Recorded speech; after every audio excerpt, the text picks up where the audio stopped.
दोस्तों 1066 में इंग्लैंड में एक अद्भुत घटना घटी। इंग्लैंड के ऊपर से एक आग का गोला गुजरा। इस आग के गोले ने वहां के लोगों को और राजा को भयभीत कर दिया। मगर दोस्तों यही आग का गोला 1682 में एक बार फिर से इंग्लैंड के ऊपर से गुजरा। वहां के लोग फिर चकित हो गए और सोचने लगे कि ये चीज क्या है और कहां से आई है और उसका क्या मतलब है। मगर उस समय के एक जेंटलमैन एडमंड हैली, जो एक शौकिया एस्ट्रोनॉमर थे, वो इस आग के गोले से बहुत प्रभावित थे।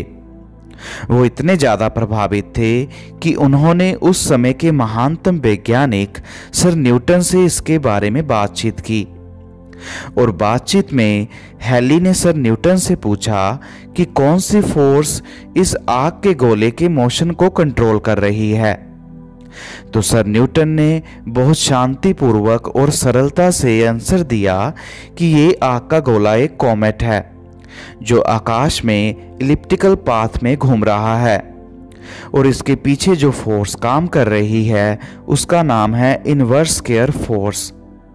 सर न्यूटन ने अपनी बात जारी रखते हुए कहा कि मैं इस आग के गोले को काफ़ी देर से अपने टेलीस्कोप से फॉलो कर रहा हूँ।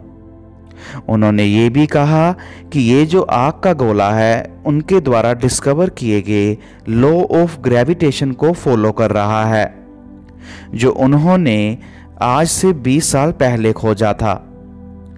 हैली सर न्यूटन की बातों को बहुत हैरानी से सुन रहे थे और उनकी बातों को सुनकर स्तब्ध हो गए थे। और बातें सुनते सुनते हैली के मुंह से अकस्मात ही निकल पड़ा, आपको कैसे पता?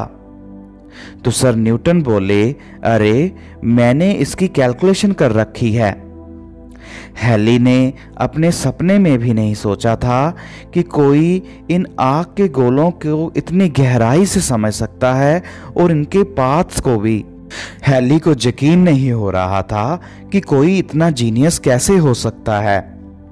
उसी समय हैली ने सर न्यूटन से रिक्वेस्ट की कि वो अपनी इस थ्योरी को पब्लिश करे, और 1687 में हैली के प्रोत्साहन से सर न्यूटन ने अपने महानतम काम को पब्लिश किया, और इसे अब तक के प्रकाशित सबसे महत्वपूर्ण कार्यों में से एक के रूप में माना जाता है।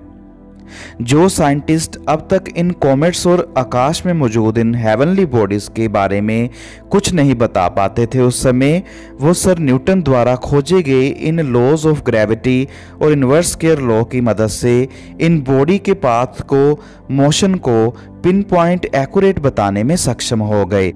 और सर न्यूटन द्वारा प्रकाशित किया गया ये काम इतना महान था कि उस समय के पोइट अलेक्जेंडर पोप ने लिखा, Newton and nature's law lay hid in the night.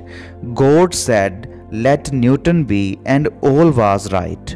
और हैले को भी पता चल चुका था कि जो 1687 में आग का गोला इंग्लैंड के ऊपर से गुजरा था और जिसका पाथ इलिप्टिकल था, ये वही आग का गोला था जो 1531 में और 1607 में भी इंग्लैंड के ऊपर से गुजरा था। हैली ने सर न्यूटन के लॉज की मदद से ये पता कर लिया कि ये कॉमेट दोबारा से 1758 में इंग्लैंड के ऊपर से गुजरेगा और वापस आएगा।